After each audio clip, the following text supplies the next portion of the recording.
Penemuan kuno yang tidak bisa dijelaskan. Penemuan ini tidak bisa dijelaskan karena semua alasan yang ada tidak bisa menunjang data dan memperlengkap penjelasan. Beberapa penemuan ini yang telah berhasil ditemukan oleh para ahli. Mungkin inilah saatnya kita bicara biarlah misteri tetap menjadi misteri. Tapi sebelum lanjut jangan lupa tekan tombol subscribe dan nyalakan loncengnya agar tidak ketinggalan info-info menarik dari channel ini. The Voynich. The Voynich manuskrip adalah buku kuno yang terbukti sukses membuat para ilmuwan terlihat bodoh, seakan buku ini mengatakan, figure this out, fuckwats. Tapi nyatanya buku ini merupakan sebuah buku teks yang menyimpan misteri dan maksud di dalamnya. Terdapat juga ilustrasi di dalam buku kuno ini. Sebenarnya tulisan tersebut merupakan bahasa, tapi tak seorang pun tidak tahu maksudnya. Dan pasti ada maksud di balik tulisan tersebut. Tak ada kepastian siapa yang menulis ini, bahkan kapan buku tersebut ditulis. Kenapa tidak bisa dijelaskan? Expert military code breakers, cryptographers, mathematicians, linguists, orang-orang tersebut pun gagal dalam memecahkan kode tulisan ini. Tidak diketahui mengapa mereka dapat tidak mengetahui satu kata pun. The Antikythera Mechanism. Antikythera Mechanism adalah sebuah barang unik, yaitu sebuah pecahan mesin tua yang ditemukan di bangkai kapal dekat Yunani, yang akhirnya diketahui barang tersebut berasal dari 100 tahun sebelum Masehi. Antikythera Mechanism memiliki banyak gear dan berstruktur aneh yang jarang ditemukan lagi selama 1000 tahun.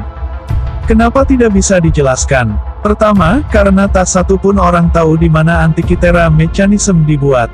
Keanehan alat ini sungguh tak masuk akal pada eranya. Pada bentuknya diketahui alat ini digunakan untuk mempelajari astronomi, tapi bagaimana bisa diciptakan alat itu pada saat ilmuwan saat itu masih belum mengetahui hukum gravitasi dan bagaimana tubuh kita bergerak. The Baigong Pipes. Di suatu area di China, tempat di mana tidak dihuni penduduk, terdapat 3 pintu pipa segitiga yang dipenuhi besi dan rongsokan yang sudah berkarat di sekitar tepi gunung.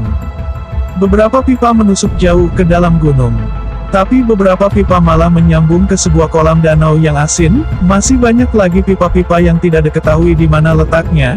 Beberapa ada yang panjangnya 40 cm, dan beberapa ada juga yang lebih pendek, tapi sepertinya pipa diletakkan untuk menyusun sebuah bentuk tertentu. Kenapa tidak dapat dijelaskan? Tapi masalahnya pipa itu diketahui dibuat dari zaman batu, di mana manusia masih bingung bagaimana cara memasak daging dengan matang tanpa membakar rambutnya sendiri. Bahkan ada beberapa anggapan ini merupakan tempat melandasnya UFO. The Giant Stone Balls of Costa Rica. Costa Rica dan daerah sekitarnya dikejutkan dengan penemuan batu bola yang bundar dengan bentuk sempurna sekali. Tidak hanya satu yang ditemukan, tetapi banyak, ada yang kecil, ada juga yang setinggi manusia. Tidak diketahui bagaimana secara tiba-tiba batu ini ada di mana-mana menyebar di Costa Rica, layaknya lapangan golf yang super besar. Beberapa batu bahkan sudah ada yang dicoba untuk diledakkan. Mereka berharap mereka dapat menemukan harta karun, biji kopi, bahkan bayi di dalamnya, mungkin.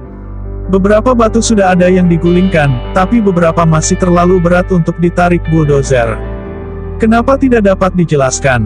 Masih menjadi misteri dan bagaimana batu ini bisa terbentuk. Jika batu ini terbentuk dari zaman dahulu, bagaimana bisa pada era itu manusia membuat batu besar seberat ini menjadi sehalus itu? The Baghdad Batteries. The Baghdad Batteries adalah sebuah artifak yang ditemukan di Mesopotamia yang diketahui dibuat pada zaman awal Masehi. Benda ini seperti perlengkapan orang Mesir zaman dahulu ketika berpergian. Ketika seorang arkeologis sadar dia bukan hanya menganalisa sebuah pot, dia langsung kaget ketika ia tahu itu adalah sebuah baterai, karena pot tersebut berisi cairan baterai seperti cairan acid korosion. Kenapa tidak dapat dijelaskan? Jelas saja tak dapat dijelaskan. Bagaimana bisa manusia pada zaman itu membuat cairan baterai dan menggunakannya sebagai lampu? Sekali lagi iptek gagal menjelaskannya.